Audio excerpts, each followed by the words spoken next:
Okay, so this place needs no introduction. We all know where I am. Ducks are out, and I had gone up to the shed. My plan is to stay here for quite a long time.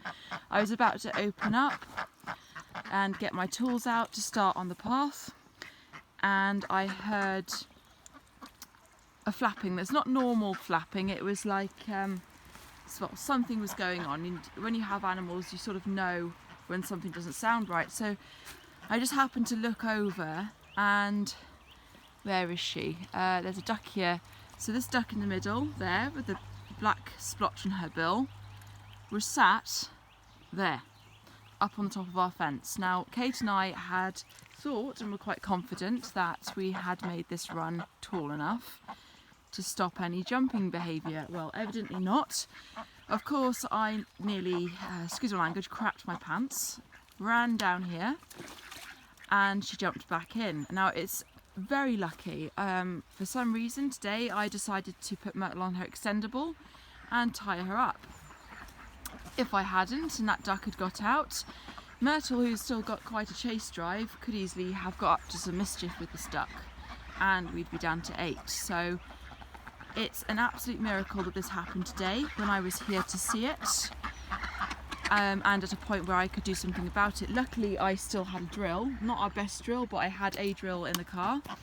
So what I've had to do is take a load of wire. I found a piece of wire in our shed.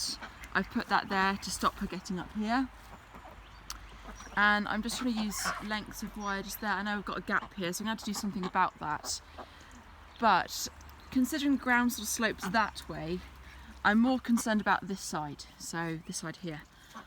So I'm just shoring up this side, and because I'm going to be here for a while, I can keep an eye on her. Now she's been rumbled, she knows she's been rumbled, she's acting perfectly innocent now, but it sort of has given me a very sharp lesson in that if you think it's high enough, build it a couple of feet higher. So I'm going to keep that in mind when I redo their run and make it larger. So rather than this height, which I think is around about, let's just measure it on myself. Okay, so I'm 5 foot. I'm 5'6". It's about 5 foot, this fence, so it needs to be well above that. So I reckon, considering how high this bit is now, 7 foot. But yeah, it really did give me a scare. If I hadn't been here, who knows what would have happened, but we would have been down to less than our 9 ducks. So here we have some flirting going on. So his name's now Pablo. It was Frida, then it was Fred, it's now Pablo after Pablo Picasso, hence the sort of splotchiness. This is one of our females. She's an appleyard. And this head bobbing you're seeing, that's how ducks flirt. So we've had a lot of molting. You can see all the feathers everywhere, and all the way down there as well. No eggs this morning, so that sort of confirms us. They're still not quite out of their molt. They're still doing a lot of preening and fussing. I didn't want to spend my morning having to make this jump proof, but there we are. I should be doing the path by now, but I'm going to finish this up, and then I'm going to clear out all the dirty stuff in here, give them some fresh bedding on their... I can't concentrate, Moby, with you doing the deed, mate.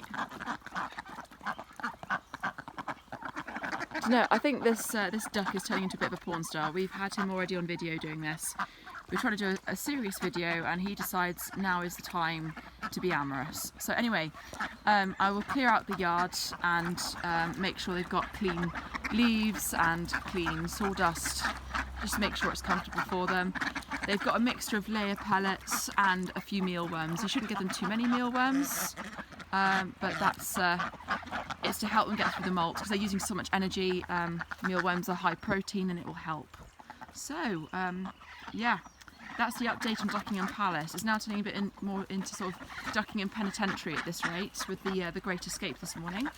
But we'll get there. It's all a learning curve.